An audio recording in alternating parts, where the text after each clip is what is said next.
Gaston Mbengue waaw par le biais d'un corrompu muy Gaston Xaali Mbengue waaw Gaston nga xamante ni ci ay mafia rek la nekk moo jël combat bi bu ngeen fàttalikoo 2 ans 3 ans ci ginnaaw Gaston daf ne woon bàyyi na tëgg làmb ñu jékki-jékki Luc Nicolaï doon dox dossier bi Luc Nicolaï nga xam ne moom tam délinquant la trafiquant de drogue la heure bi waru koon fekk ci biti muy taxawaalu bay xëccoo ay combat moom aussi doon xëccoo combat bi mais combat bi ci ba jëmi boppam na Sénégalais yi xam divertissement la c'est pour vous orienter vers des futilités dañ leen bëgg a orienter ci ay futilités yoo xamante ne amul benn njariñ waaw te loolu noonu il faut que yéen ñi may seetaan képp ku ci mën a def post bu ñu paree live bi que ni je boycotte dama leen ko ñaan rek parce que boycott bi yëpp xam nga ñun ay amateurs u làmb lañ ay sénégalais lañ nous avons la lutte dans le sang c'est le sport de chez nous d'accord mais ñun ay patriotes lañu am na loo xamante ne waruñ ko nangu man ak samay morom képp koo xamante ne yaa ngi bitim réew bu mu la jaral ngay jënd ay paas wala ay code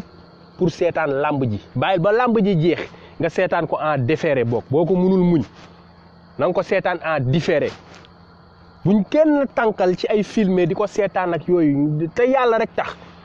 waaw na gaa yëpp jàpp ci boycott bi ndax Sénégal moom xam naa ni kenn mënu leen teree dem ci booba combat kenn mënu leen ci teree dem mais combat bi c'est typiquement politique waroon nañ ko bëre le 1er janvier bii passé kenn waxatul ci wax ji mais non dañoo def réunion ak conseil constitutionnel jàpp bés parce que conseil bu ngeen fàttali ko bi ñuy poussaat le 13 boobu fekk na conseil constitutionnel jàpp na le 13 bi ba noppi donc dañ ko déggoo parce que man dans l'histoire politique du Sénégal musuma gis conseil constitutionnel di joxe ay résultats wala verdict wala dara un dimanche c'est du jamais vu man de wax dëgg yàlla samay at bëriwul xëy na ñi nga xam ne fekkee nañ ay jamono yi ci ëpp su nekkul mercredi jeudi vendredi lay doon ñetti bés yooyu altine sax c'est très rare waaw ay mercredi ay jeudi ay vendredi donc ñu bàyyi ci 6 jours yi jël dimanche boobu coïncider comme par hasard waaw di bëggee bu wér Idi Zo jaajëf sama bro di ziar sama bro Jules Ndié may World Humanity yow tam maa ngi lay siyaar asaniste bu mag bi Serigne Cheikh Ndiaye ak Penda Ndiaye Maram Faye donc keneen ku ma fayul rek ngeen baal ma parce que dootuma lire commentaire yi rek damay bëgg a développer voilà maa ngi jéggalu bu wér ngeen baal ma voilà bëgg naa di fay nuyoo yi mais ngeen baal ma donc combat boobu noonu c'est programmé pour divertir les Sénégalais les orienter vers les futilités te li nga xamante ni moo ñu war tey ñun li nga xamante ni tey jii moo ñu waroon mooy concentré wu naka la lu toll ni délibération conseil constitutionnel ñuy accepter on accepte des festivités de ce genre en principe Macky Sall ak nguuram buñ ñu joxoon jox cër justice non jour bu conseil constitutionnel di joxe délibéré candidat yi nga xam ne ëllëg kenn ci ñoom moo war a yor suñu réew sabar sax dañ ko war a tere Sénégal lenn warul xew Sénégal lu dul loola mais malheureusement ay délinquants ñoo ñu jiite ay ordures ak ay pourritures ci justice bi ci ministres yi ba ci kaw président de la République moo tax ñun nañu jël suñuy matukaay bu mu jaral kenn ngay jël sa 10 euros naan da nga koy def ci combat bi mënoo sa boycott ensemble nañu boycotter et faisons boycotter ce combat loolu mooy dëgg parce que combat bi meeting APR rek lay transformé wu balaa ngeen koy xam nag ngeen soblu ba seetaan ko man de dogu naa ko ak li may bëgg làmb yëpp bii combat du ma ko seetaan direct du ma ko seetaan tànk jeexul bu jeexee nag mën naa koo seetaan waaw bu jeexee ba jàll ba mu leer ma ni jàll na man mën naa koo seetaan waaw na ñëpp def noonu boycotté ko patriotes yi nga xam ne ñu ngi Sénégal itam ci li ñu waroon concentré wu mooy forfaiture bi Macky Sall bëgg a def Macky Sall bu ngeen ko fàttalikoo il y a de cela à peine 6 ba 7 mois boobu temps avant ñuy instaurer le parrainage defoon naa benn publication di ironiser def benn photo collage Baba Maal El Hadj Diouf Juma Jeng Jaxate ne leen Macky Sall tànn na ay candidat am te ñii la nar a demal élection te loolu moo xew actuellement Macky Sall man bu ma ay conseil constitutionnel dañ leen piégé yooyu dañ ko jël teg fee ay paa yu magum jëm lañu ñoom ñëpp ki ci gën a néew ay at ëppal na 60 ans ku ci gën a néew ay at ëppal na 60 ans kon qu'on arrête de nous divertir pour ñu taxaw fii naan ay conseil constitutionnel dañ leen a piégé ils sont pas piégés ils sont de mèche seen réunion ñu ngi koy amalee biir palais loolu na ko sénégalais yëpp xam waaw na ko sénégalais yëpp xam que ni attends je vais tirer mon na sénégalais yëpp xam ni conseil constitutionnel complice la ci li nar a xew dimanche waaw dimanche nag lan moo nar a xew Macky Sall tëju na palais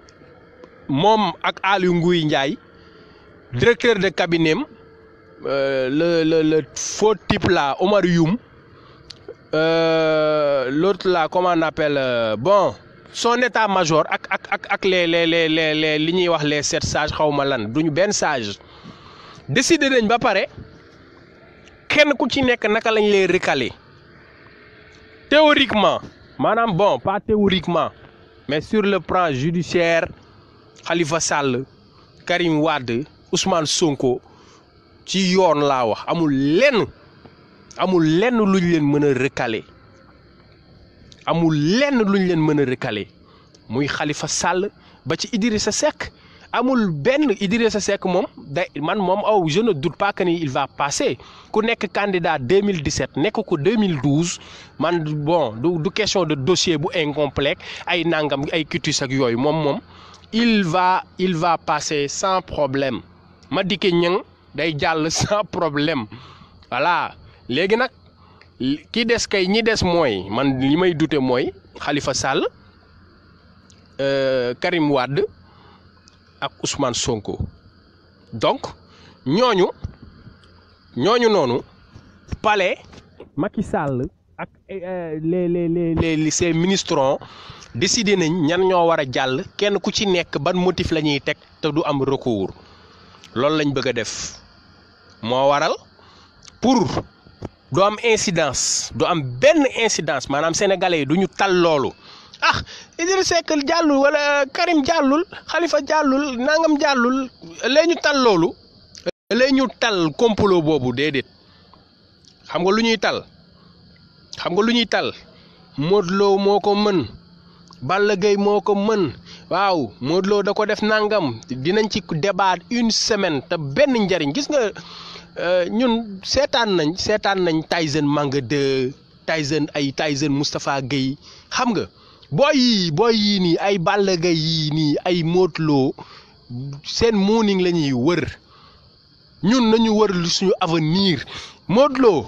Lo fii ba mooy loolu à moins que mu jël xaalisam dem def ko ci loo xamante ni mais booy yi tekki nañ ba pare waaw ba pare dañuy politigaale ñu leen di fay ñu di leen use parce que bu ngeen seetaanee législative yi passé Modou Lo yéeg ci oto moom ak Amadou Ba di wër Ndakaaru Balla Gaye ànd ak Alioune Sall pour wan la ni ñii jaruñ di topp one love sister Baron maa ngi lay ziar bu wér Fatou Tis Dat yow tam di la bëggee lu baree bari donc na sénégalais yi yeewu de grâce ñun ñëpp ay amateur lañ bokk bëgg nañ làmb man damay seetaan làmb damay seetaan football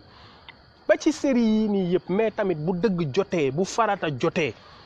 bu leen nangu heure julli bu jotee ak looy mëntee def da nga war a bàyyi li ngay def dem defi ko du ma méngale nag waxtu julli ak dara mais lii conseil constitutionnel nar a def dimanche farata la te du woon yoon combat di am bés boobu du woon yoon sax ñu koy jàpp un dimanche loolu moo nekkul dëgg d'abord kon nañu yeewu nañu concentré wu ci loolu que ni am na luñ nar xam ne buñ ko defee population bi naroon génn pour ñaxtu yëpp duñ ko tal ci ay futilité sénégalais yi gis nga ñun dañu nekk benn peuple boo xamante ni un peuple d'ignare ñun dañu nekk un peuple d'ignare waaw xam nga luñ tal divertissement kese mais lépp nag Senghor moo ñu ko yóbbee Senghor ba nga jëlee suñu hymne national tàmbalee ko pincez tous vos corps rek la ñu nekk un peuple de musique et de danse waaw peuple de musique et de danse musique danse lutte ñëw teguti waaw pincez tous vos corps frappez les balafons waaw loolu yëpp yow Léopold Sédar Senghor moo ñu ko yóbbee moom donc da ngay seetaan télé muy 2S muy TFM muy Sen TV seetaan leen publicité yi da ngay xool publicité yi jàll France États-Unis Chine da ngay gis ni publicité yi souvent day am tuuti jàngale wala humour wala dara mais ñun suñu publicité bu ko Fatou Guewel deful Mbaye Dièye Faye defu ko Ndiolé Talla koy def ay taasu yooyu mooy publicité Sénégal waaw amul lu ñuy publicité Sénégal muy xorom muy diw muy saabu muy Kib Masi lépp loo xamante ne ñu ngi koy publicité Sénégal ah musique la ñuy jël ay taasukat ay Mbaye Dièye Faye ay Dame Sène ah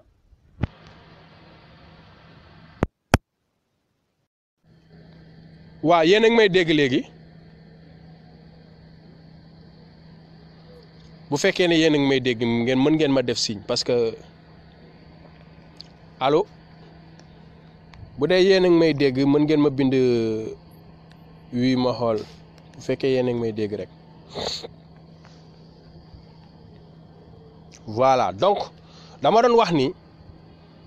dama doon wax ni Sénégal dañoo nekk peuple boo xamante ni divertissement rek lañ tal taluñ leneen divertissement rek lañ tal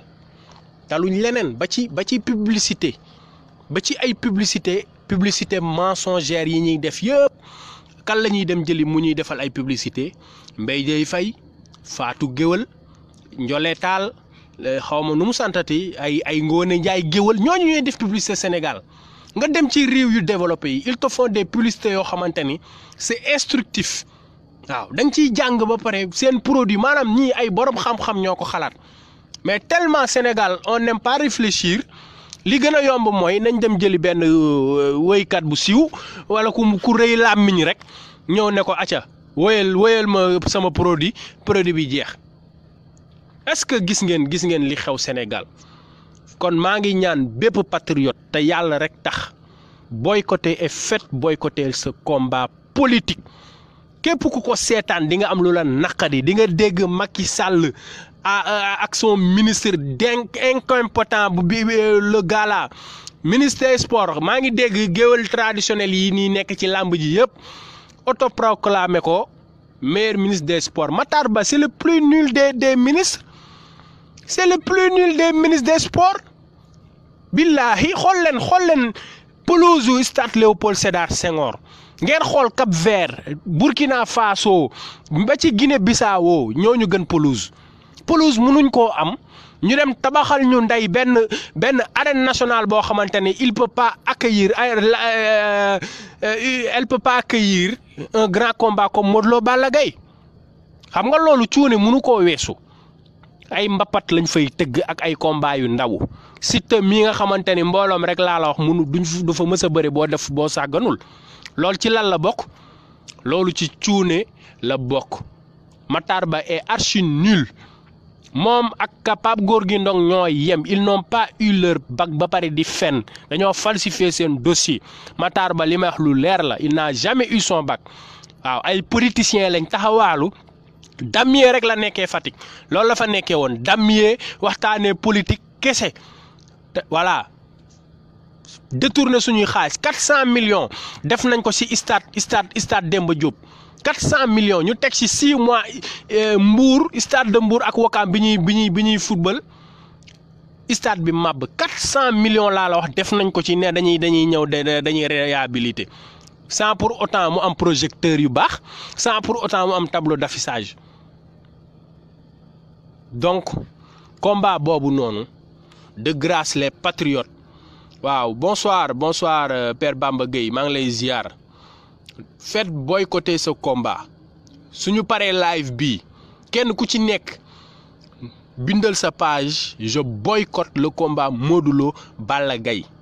képp ku ko bëgg a seetaan bàyyil ba combat bi jeex ba nga xam ki daan nga door ko seetaan loolu rek laay ñaan patriote yëpp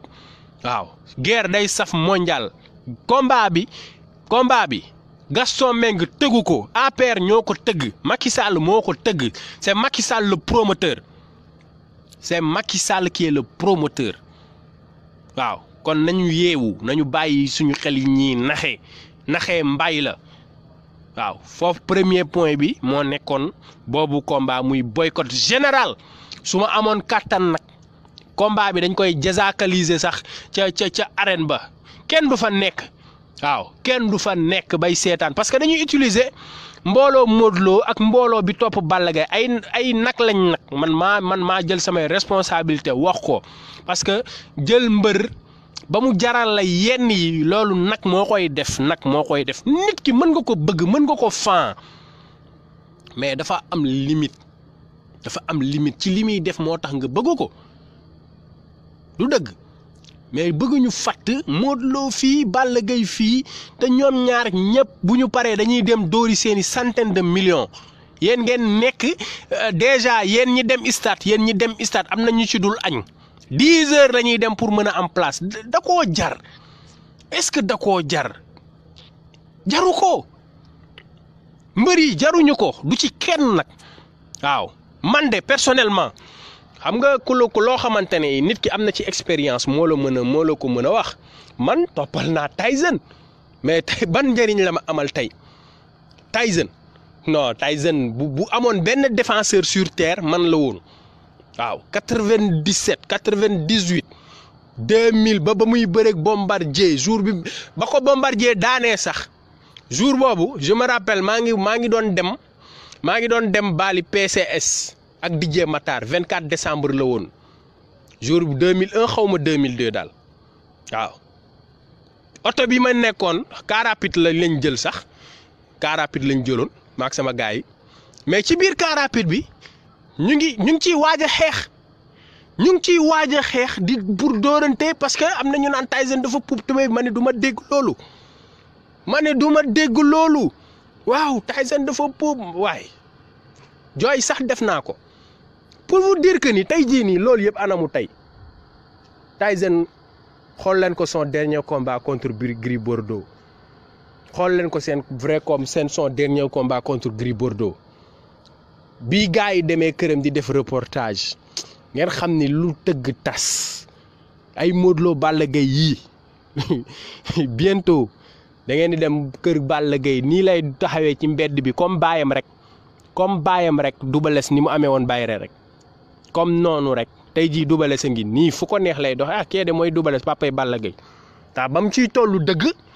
fépp da ngay gis gars yi doon maam nangam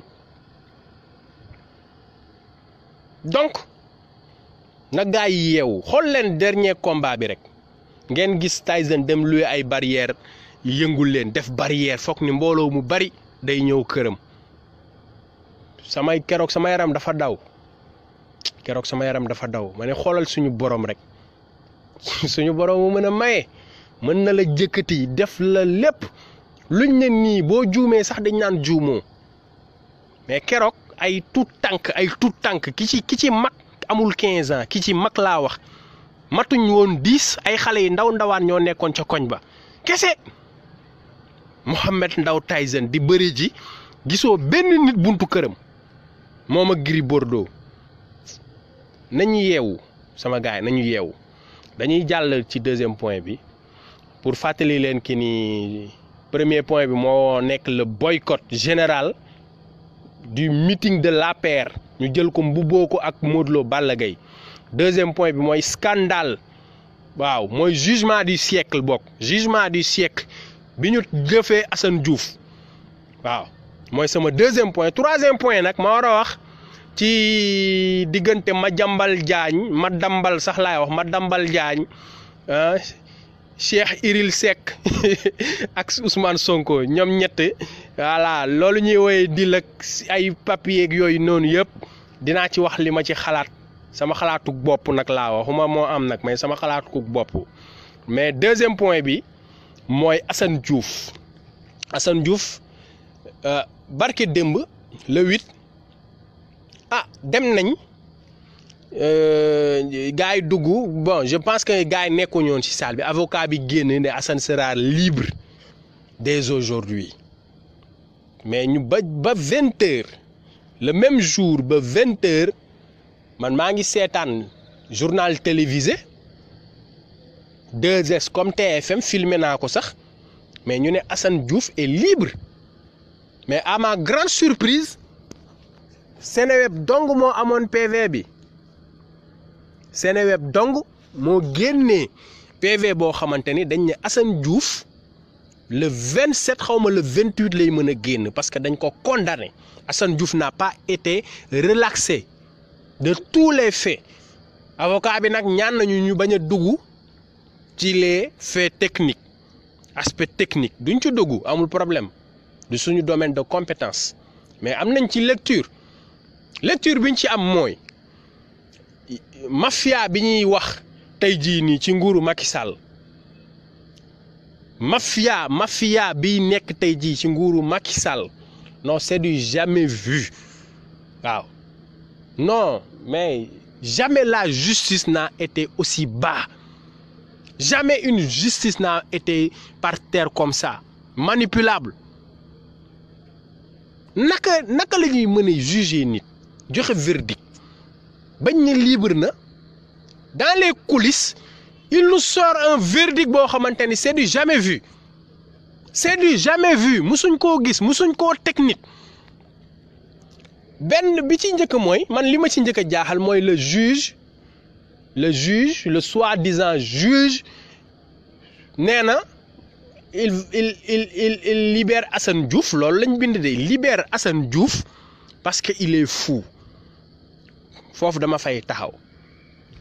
pour walla yëfu doomeraam yi justice bi nekkee ngeen baal ma mais c'est du jamais vu c'est inacceptable nee nañ Assane Diouf dafa dof waaw moo tax dañ koy libérer mais duñ ko libérer parce que dafa war a purger peine de un mois déggal 1 an 3 mois xaw ma 1 an 4 mois muy tombé ak le 28 février mais ku dof monsieur le juge ak ñun lu ñu jàngul droit quelqu'un qui est atteint de démence monsieur le juge kooku liberté totale la war a recouvrer kooku dañ ko war a acquitter relaxer ko parce que il est atteint de démence mais loolu taxawul nga ni Assane Diouf est fou loolu insulte la ci Assane te loolu duñ ko accepter waaw duñu accepter parce que juge nga taxaw amul benn cabinet médecin benn psychiatre bu ñëw attester que ni Assane Diouf est fou si yow yaa xool déglu Assane rek ne il est fou monsieur le juge yow tegoo ko ndey fenn amul fenn foo teg loolu amul fenn foo ko teg fu lu dul ci sa bànneexu bakkan waaw parce que bu fekkoonte ni daa am ay cabinet d'expertise yoo xamante ne da nga ne tu soupçonnes que Assane Diouf est fou nga ni nañu dem def vérification un expert médical mën a def rapport jàngat ko ne kii kat wax dëgg yàlla xool naa ko mais il est fou mais yow monsieur le juge parce que tu t'appelles monsieur le juge yaay décider ndax Assane Diouf est fou ou pas waxoo dëgg loolu boo ko waxee waxoo dëgg maa ngi jégalu mais tu mens waaw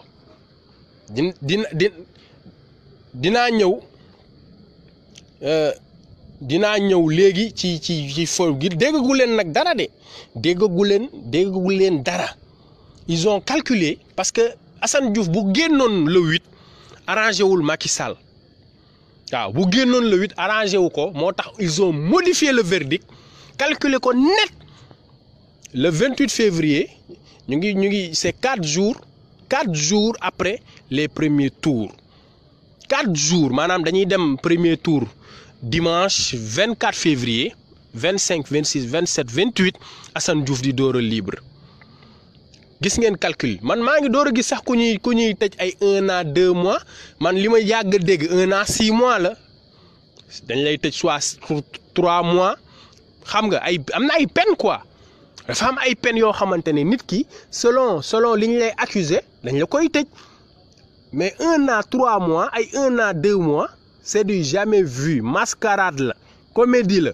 comme ni mu xewee woon ci procès Khalifa Sall ak ñeneen ñi rek waaw comédie la tey justice bi dañ ko transformer en troupe théâtrale kenn musul gis ndey lii waaw Assane Diouf est fou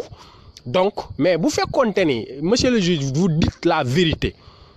que Assane Diouf dafa dof le jour même da nga ko waroon relaxer ci même jour bi kenn du ko tey jii Assane a ngi prison ba tey donc Assane a purgé sa peine dignement nag façon deal bu nekk proposé ngeen ko mu lank Assane est en train de purger sa peine un fou ne peut pas purger une peine kooku mënul nekk loolu ñi jàngul droit sax xam nañ ko man jànguma droit mais je sais que Assane même bu fekkoon ne dañ ne dafa dof laa mais quand même dañ ko war a libérer donc c'est paradoxal yow da nga ko dóor peine ba pare ne non léegi après bu purger peine ba pare dañ koy libérer mais voilà foofu nag la yëf yi neexee maanaam dof bi ñu koy accuser c'est pour lui priver de ses droits les plus élémentaires interdiction de droit d'association maanaam amul droit bokk ci benn luy association wala mouvement maanaam tey jii Assane bu génnoon amul droit créer mouvement amul droit bokk ci benn mouvement loolu mu ngi ci verdict bi ñaar Assane Diouf amul droit wax ci télé feeñ waxuma wax de feeñ waaw interdiction d'apparaître à la télé ñett ak à la rajo même vidéo nee nañ interdiction de sortir dans une vidéo ce qui suppose quoi que Assane ngénte bu xewoon këram sax Assane amul droit feeñ ci cassette bi non yéen ay comédien ngeen quoi looloo tax ñu dugal fou bi pour priver ko seen droit te loolu ceci pendant 3 ans mais loolu yéen même bu Assane déjà du ko nangu da ko dul nangu parce que loolu mu toog kaso di bége moo ko gënal fuuf génn du ngénte du mariage du dara loo xamante ni non mais quand même day leen seet yàlla ci li ngeen di wax monsieur le juge je m'adresse à la justice tout entière nag ñëpp man faalewuma leen cër la rek waaw cër la rek gis nga nit ku nekk rek daa am loo koy rusee dafa am ay cër nit ki mën nañ ko nommer dara nga respecté ko par rapport ak loolu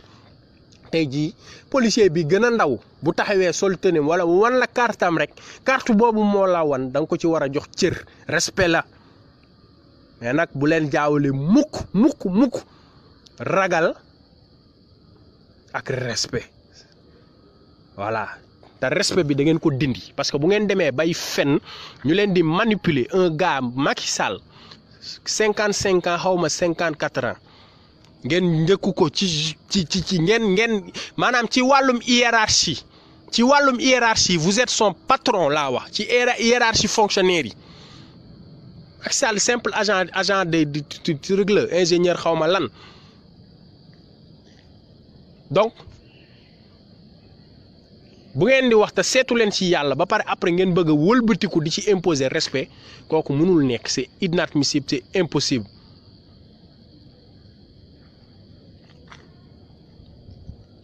donc voilà Sayer Ba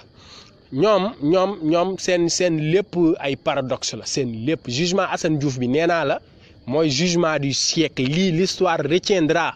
te dañ ko war a yóbbu ci fac ci faculté de droit yi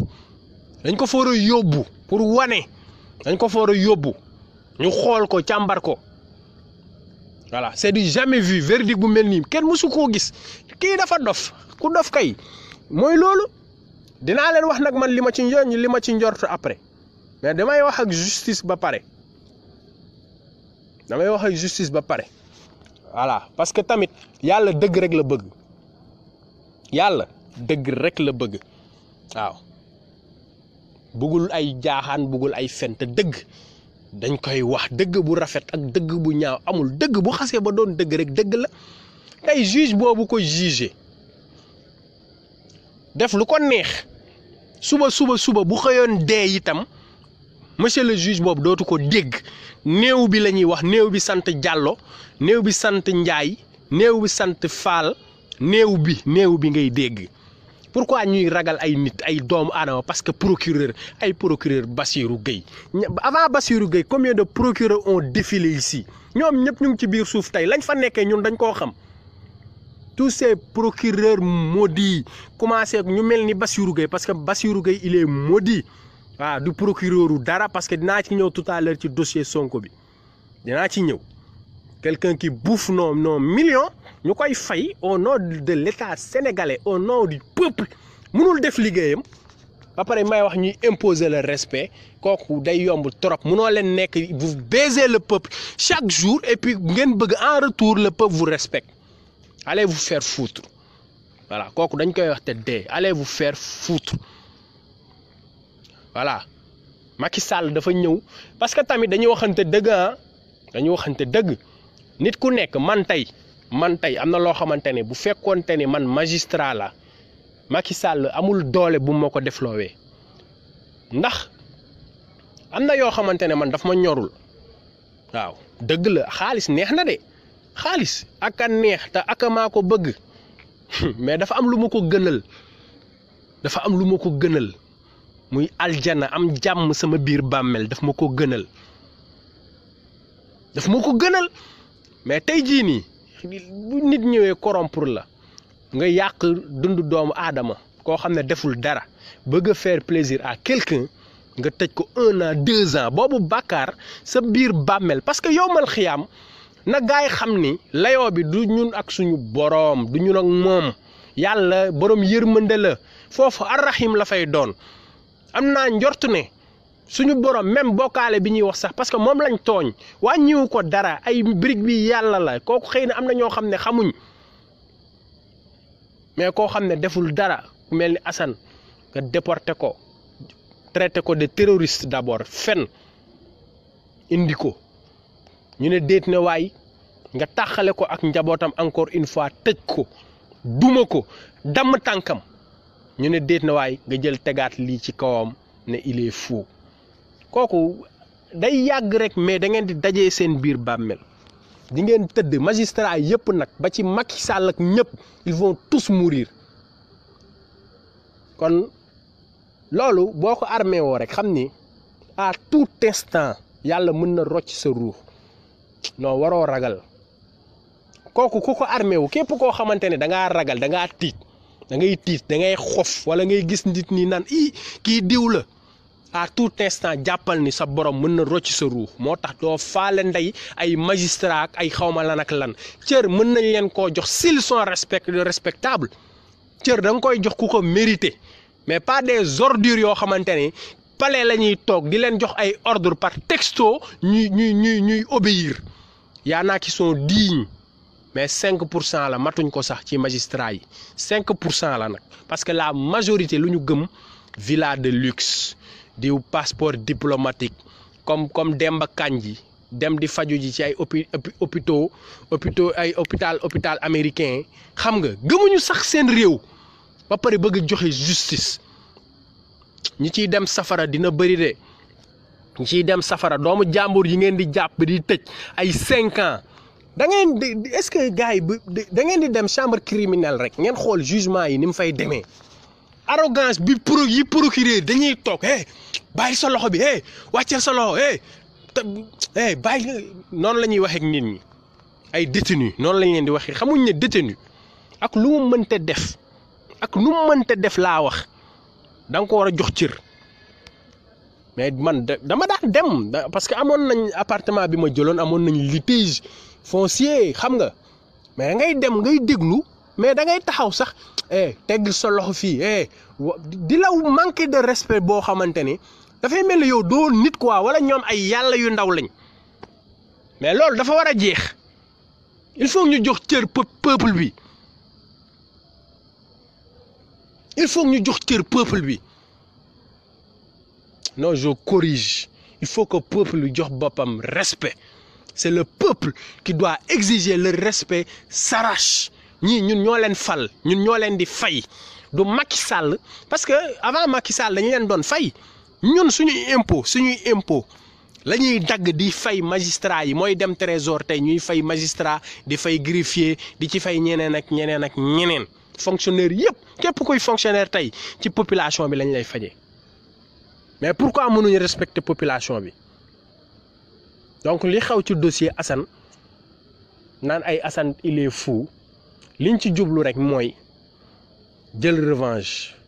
waaw parce que Assane lim loolu doon wax c'est assez douloureux quand même bu fekkente ni dañ ci àndoon ak moom c'est douloureux man mi wax naa leen lu ko raw te je ne regrette absolument rien regretté wuñ ko parce que il le mérite ndap yi Assane doon jël di ko dof foofa xoolal on ne regrette rien parce que il méritait que ça Macky Sall et son gouvernement utilise jusqu'à présent a utilisé dans le passé mais utilise jusqu'à présent des armes non conventionnelles pas contre les opposants kese mais contre son propre peuple des armes non conventionnelles parce que arme non conventionnelle dama ci jël exemple bu ndaw rek man Dakar laa dëkk di voter par exemple école 4 ca Dakar wala Parcelles Assainies école 4 ñu jël sama carte d'identité dindi école 4 ba ma daan voter yóbbu ma par exemple Grand Yoff te yëguma ko loolu arme non conventionnelle la ñii dem bindu ji am yéene voter nga dem bindu ci liste électorale yi ñu jox la sa carte ñu ne yow amoo droit voter personne non inscrite sur les listes électorales arme non conventionnelle la mais genre yooyu boo ko gisee ak li xew ci législative yi booy xorom seen lu bon kooku boo koy def doo ko tey qu'on se dise la vérité man du ma jàkkaarloog un honnête genre des honnêtes personnes tiim leen nii di leen saaga loolu ku dof rek moo koy mën a def c'est effectivement fekk nit nii mu taxaw rek nga commencé koo daggal ay ndey mais ku ànd ak xelam mënul def loolu mais ku la tooñ wax dëgg yàlla loolu rek nga mën a def ak moom li ngeen bëgg a def Assane mooy revanche Bassirou Gueye ay Moustapha Cissé Lo Youssou Ndour yéen ñëpp xam naa ni baalu leen ko te bu leen ko baal Assane baaluwu leen waaw baaluwu leen point liñ bëgg mooy def ci rapport bi Assane est fou gën a jëlaat vengeance am parce que du ñu pare ci moom li ñu bëgg mooy yóbbu ko ci asile de fou fi ñuy denc dof yi ñu yóbbu fa Assane loolu lañ nar pour jël seen vengeance réellement donc complot bi mu ngi continuer man de ci sama jàngat on va mener la bataille sur tous les domaines mën nañ ci xeex ak Assane mais man li ma gëm bis bu Macky Sall jëlee pouvoir bi ñun assanistes yi bis bu Macky Sall amaatee deuxième mandat kenn mënul wax kenn mënul xeex kenn mënul def lenn ba Macky Sall du jël Assane Diouf yóbbu ko maison d'asile kon le combat continue ci dossier Assane waaw incha allah le combat continue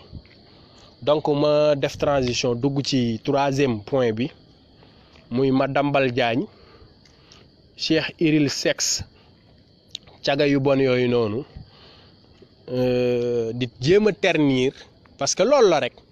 waaw damay dem droit au but man je pense que mënuma def deal ba pare bokk ci benn deal ba pare jël sama këyit sama këyit bind plainte dem jox ko procureur de la république loolu xel mu sell nanguwu ko. Nit kuy réfléchir war na mën a xam ne loolu c'est impossible. Depuis le mois d'avril Ousmane Sonko bind na procureur Bassirou Gueye mais deful liggéeyam parce que dafa ñàkk jom moom Bassirou Gueye waaw moom dañ koy wax li muy def rek marionnette la waaw day sóob ñii rek ay Aïda Ndiongue lañ koy tàngaloo ay Aïda Ndiongue xam nga Khalifa Sall Karim Wade ñooñu lañ koy tongaloo muy def amul keneen ku mu sañ a tongal waaw ay Mbaye Prodac ngi fi Cheikh Kanté ngi fi ay Moustapha Sy ñoom ñëpp ay délinquants lañu ay détournement de deniers publics lañ nekk di def ñu dem xam ni Sonko est en vogue tey jii nii mbooloo maa ngi ko topp fu ne ñu ngi doon naan waaw réseaux sociaux yi la mais en fait ñoom saa yu ñuy kii dañuy calculer Sonko bu baax a baax dañ koy calculer bu baax a baax daf leen tiital parce que man samay analyse précédente dama leen waxoon que ni parrainage bi pour bloquer Ousmane Sonko la te man loolu laa gëm ba tey seen calcul moo faussé Ousmane Sonko jàll na ko haut la main mu bett leen léegi nag ils sont obligés ñu créer beneen faille beneen dossier boo xamante ni c'est fabriqué en toutes pièces pour ternir son image bu ko defee du mën a bokk ci élection yi loolu kese moo tax ñu embauché Madiambal Diagne ak Cheikh Yérim Seck des journalistes inféodés xaalis rek lañ gëmuñ dara xaalis ak taat waaw si ñoom ñaar ils ont ça en commun waaw xaalis ak taat la ñu gëmuñu dara waaw Madiambal ñëpp xam nañ ko fi greffier la woon avant autant greffier la woon il a été radié pour corruption radié laa la wax parce que da doon teg deal xam nga suñu réew dafa laaj tey jii benn président boo xamante ni day sadique quoi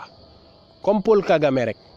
waaw da ngay liggéey de mais am na ay pourriture yoo xamante ni parce que man en tout cas du ma pa baal xaw ma kuy doon le prochain président moo xam président Idrissa Seck la moo xam Ousmane Sonko la moo xam keneen la mais on peut pas tolérer accepter que des pourritures comme ça continuent de sévir dans notre nation dañuy waxante dëgg ko am na ñoo xamante ni tey bu ñu leen newoon jël rek même bu ñu deful dara ku ci mel ni ay Tanor Dieng xam nga ay Bassirou Dia kii waaye yow kii nekk grand serigne de Dakar foo type boobu ko nga xam ni nuuru buuj rek lay def taat rek lay wër moom tam mooy grand serigne de Dakar xaw ma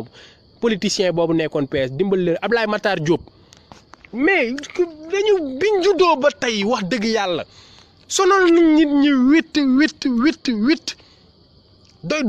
si biñ juddoo ba tey ci xaalisu population bi la ñuy dund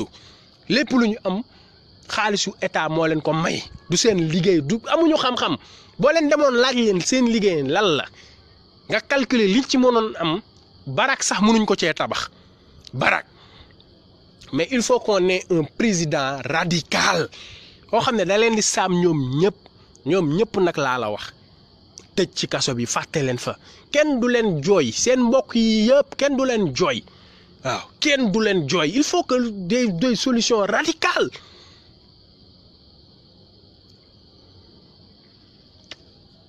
donc man mënuma leen supporter quoi honnêtement je parle pas pour faire rire wala dara mais man sama xol moo mënul supporter ti kanam yooyu dama cee doyal sëkk ak barke ay Ablaye Matar Diop des mercenaires comme ça nga xamante ni fii moom Ablaye Matar Diop nee na liggéey na mairie de Dakar ba bàyyi mais musul xam 15 d'avance bu ñuy fen sax duñu noyyi nga ñëw ci Cheikh ku mel ni Cheikh Yérim Seck xam nga Cheikh Yérim mooy nit koo xamante ni trompeur la des fois mu jël position boo xamante ni da nga naan noo wax na dëgg que kii kat waaw parce que dégg nañ ko fi mu wax ay wax yu rafet avant ci Sonko mais yooyu yëpp mais pour tromper la pour tromper la rek ça n'enlève rien gis nga nit ku dëggu da ngay constant nit ku dëgg Cheikh Yérim Seck xaw ma Cheikh Yérim Seck tu es à terre tey da nga daanu complètement te tey jii nii normalement bu ñu nekkoon dans un état de droit ci kaso nga waroon fanaan pour diffusion de fausses nouvelles parce que document boobu noonu sa site yow yaa ko di déjà 3 jours successifs ngay bind ay article contre Ousmane Sonko naan dañ ko accuser dafa muyewu dafa war a tontu dafa war a ñëw tey nag nga génnee ni les documents qui prouvent que Ousmane Sonko est mouillé ah gars yi dem def seen gëstu bind entreprise bi mais entreprise bi ne leen ñun on n'est pas au courant de ceci suñu yoon nekku ci ñii yëguñu ko du ñun démb benn journaliste xaw ma naka danoise la xaw ma lu mu doon ngeen dem ñu gars yi aussi tapé internet mu ngi fi ku ngeen fi génnee tur bu ngeen fi mënti wax buñ ko dañ koy gëstu Twitter dafa war a am ko bu dee ay surtout ay entreprise yu mel ni xaw ma nu entreprise bi tuddati waay ak mat seen boobu noonu xaw ma daam seen mais dañuy am ay compte Twitter dañuy am ay page Facebook ba pare am li ñuy wax des trucs ay email yu ñu leen mën a joindre bind nañ leen ñu ne ñoom bi kee journaliste bu jigéen bi nee na moom bindul benn article ci Ousmane Sonko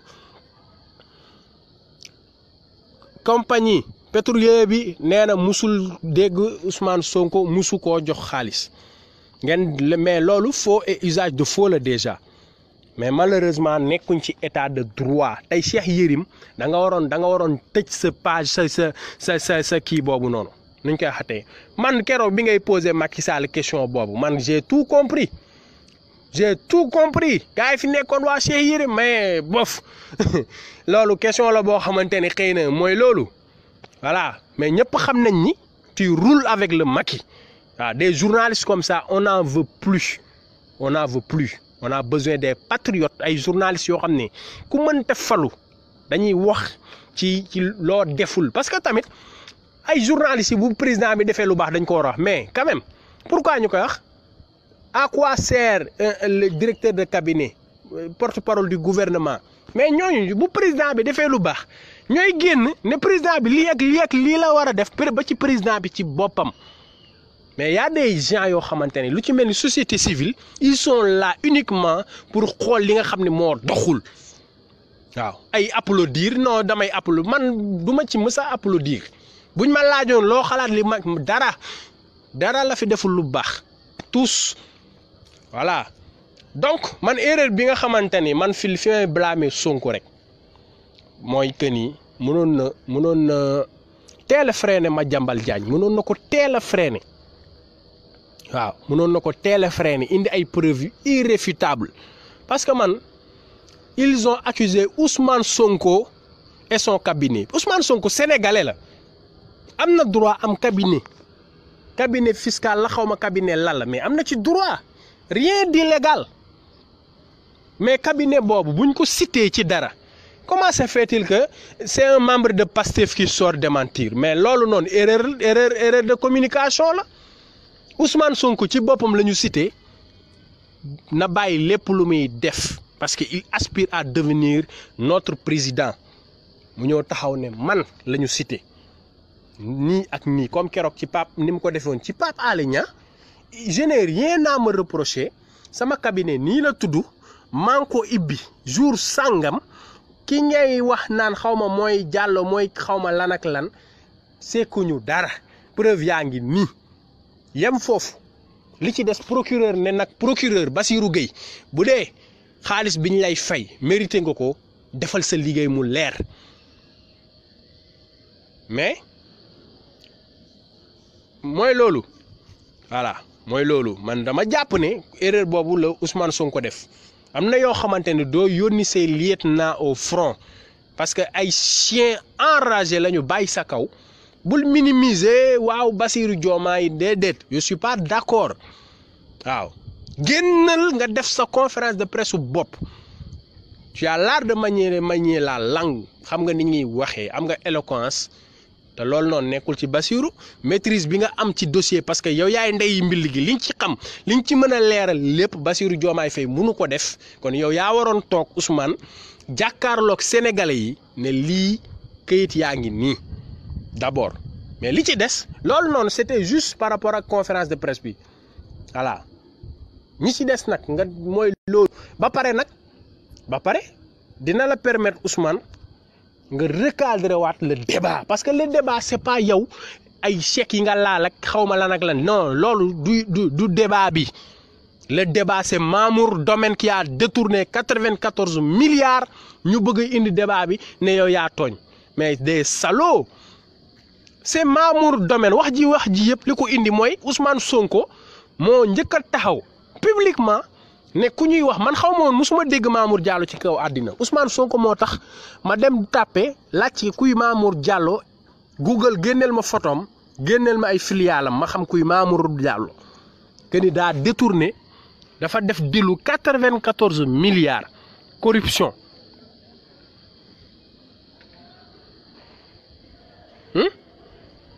ñu bëgg a orienter léegi débat bi ne léegi comme demee na noonu Mamour Diallo mais dañuy waxante dëgg Cheikh Yérim yow dooma xaraam nga parce que yow ba tey jii nii man gisaguma article nga ni Mamour Diallo comme ni nga waxee Sonko répondral ci accusation yi la ma jàmbal def mais ba tey jii nii plus de ñaata weer Mamour Diallo toog ne du wax boobu waxoon na fi day porter plainte il n'a pas porté plainte mais dans quel pays nous sommes nga génn naan na Sonko répondre non c'est pas Sonko de répondre c'est à Mamour Domaine de répondre na génnee nday suñuy 94 milliards te dina ko génne parce que seen buur bii ñu fi teg dañ koy tëbal bis bu Macky Sall tëbee dinaa leen wax avantage yi ñu mën a am on peut recouvrer au moins laa la wax 1000 milliards yoo xam ne dañ ko détourner soo calculer 100 milliards yi 105 milliards la waa ji nekk poste ki nekk poste 100 milliards nga ñëw ARTP Abdou Karim Sall xawma Néné Sall Mbaye Prodac ki nekkoon port Cheikh Kanté sans compter moom Macky Sall moom Macky Sall ak jabaram plus de 1000 milliards bu CREI yi defee li CREI moom kenn du ko tëj yéen a ko tàmbale door fayu amul benn problème du question de fayantoo sax mais comme yéen a ko activé waat jaratul fay dañ ciy dem ba jeex dañ koy ibbi dañ ko fiy bàyyi comme da ngeen ne woon CREI pour ñee la xawma OFNAC pour ñun la OFNAC boobu ba léegi gis nañ ko deful liggéeyam donc mu ngi noonu kon ma jàpp ne ñun dañu bëgg a divertir rek mais Mamour Domaine mooy ndey jimbali ji waaw ay toog di défendre Ousmane Sonko na Ousmane Sonko tontu Mbaye Prodac ci jëmi boppam moom TFM procureur woowu ko de justice su TFM la dem toog wax li muy wax ba pare non Sénégal moo dàq ci àdduna bi billahi wallahi waaw toog ci Papa Ngagne Ndiaye ne léegi man set naa wax li ngay wax ba pare te auparavant yow nee nga Khalifa Sall moo def wër àdduna bi yëpp nga Khalifa Sall moo sàcc dañ ko jàpp pour détournement dañ ko jàpp pour lii yàq deram ci àdduna bi yëpp ba pare ne wuyu ji mais yow boo ñeme woon kay Mbaye da nga naan déedéet damay seetal suma der na ma procureur woo mais sàcc nga Mame Mbaye Niang voilà TFM nga dem toog jàkkaaroog Papa Ngagne Ndiaye nga naan waaw defuma dara nii fii kii non mais quand même ban dëkk la ñu nekk 29 milliards ñaata hôpital lañ ci mën a tabax bon merci beaucoup Sa Majesté Fall Moustapha Diop nga xamante ni waa IGE dañ dem pour kii ko rapport mu dàq leen ci biti vous êtes des petits magistrats ci biti la leen dàq xaw ma cour des comptes la woon Moustapha Diop li ma leen wax nii du dañ de bis bu Macky Sall daanoo justice bu indépendante def liggéeyam Sénégal mën na recouvrer plus de 1000 milliards ci détournement mën nañ koo récupérer ci lu gaaw waaw ci lu gaaw jëlal 10 personnes rek di nga am say 1000 milliards léegi ay centaines et des centaines Aly Ngouille Ndiaye affaire de ArcelorMittal affaire de Big Togo 12 et quelques milliards 52 milliards yi Ali Abdoulaye Daouda Diallo def ci carte d'identité yi mais dina ëpp sax 1000 milliards dina ëpp sax 1000 milliards da naal xamal détournement yi gis nga détournement yi ministres yi li ñuy sàcc bëriwul ministres yi parce que la preuve Mbaye Prodac moom luñ ko jiñ 29 milliards Mamour Domaine moom direction la yor direction domaine lañ ko dénk mais moom 95 milliards xaw ma 94 milliards waa ji nekk poste 105 milliards kee nekkoon port moom ki nekkoon port moom kooku moom li mu jël kenn mënu koo xayma dafa daaneel port de Dakar complètement Macky Sall jël ko promouvoir ko joxaat ko ministre direction yi laa wax ñi nga xam ne ñoo nekk directeur ñoo gën a ay ci détournement que ministre yi xam nga ministre yi mën nañ leen tracer parce que budget lañ leen di jox mais ñële ci ay deal la ñuy teg waaw DG poste bien sûr poste tamit daanu na Lonase xam nga Lonase mooy presque mooy société bi ëpp xaalis Sénégal parce que moom gars yi dañuy jouer PMI rek xaalis bi di dugg nice foofu tamit la fa xew buñ ko waxoon kenn mooy loolu nga dem Dakar dem dikk même chose kon il faut que ñun ñu jël suñu taxawaay suñuy matukaay xam ni Sénégal ñun ñoo ko mën a defaraat lii xew Sénégal nii actuellement c'est sans précédent wax dëgg yàlla c'est sans précédent li fi xew foog ñu jël suñuy matukaayu bopp actuellement bépp patriote bu nekk bitim réew te mën ko noo wàccal képp koo xam ne yaa ngi Sénégal biir Sénégal noo waajal parce que tamit am na loo xamante ne buñ ko nangoo rek ñàkk fayda et je profite de l'occasion pour wax ne Ousmane Sonko tu es jeune tu es très jeune 44 ans tu es très jeune waaw Ablaye Wade bi muy am say at gënoon na am arñe Ousmane loolu rek la manqué pour nga nekk leader de l'opposition loolu rek la manqué am arñe parce que tey jii nii si tu veux t'imposer étant jeune da ngay wàcc sur le terrain am ay affrontement ñam kaso waaw te waaw patriote yi duñ la ci bàyyi am na combat boo xamante ni da nga koy diriger lettre bi nga xamante ne justement lettre bi nga xamante ne bind nañ ko man mën naa bañ a d'accord ak boycott mais sur la forme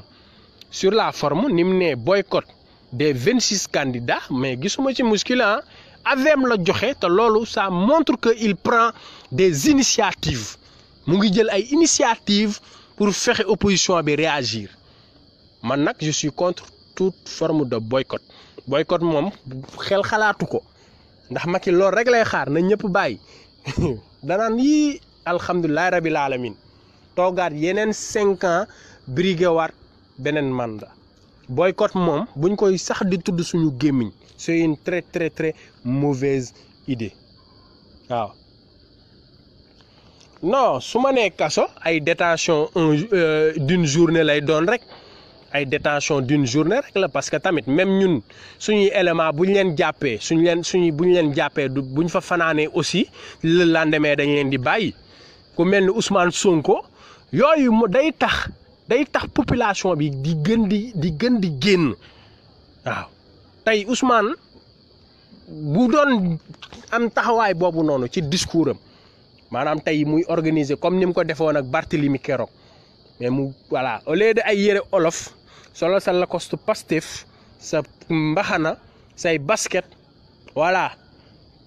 pare ci affrontement bi wan gaa yëpp que ni man lii ngeen di wax ni man maa ciy jiitu duñ la seetaan tey jii nii sondage yu bëree bëri ñu ngi lay jox 30% nangam ak nangam mais am na loo xamante ne boo ko xeexul Ousmane doo doon candidat yow yaa bëgg a doon candidat quand même am na ñoo xamante ni yaay seen candidat donc loolu war na mën a tax waaw mooy loolu war na mën a tax rek nga wàcc sur le terrain jiite combat bi ne leen lii du fi amee bu ñu lay jàpp benn fan gars yi ñëw daj ji nday kaso bi war na mën a nekk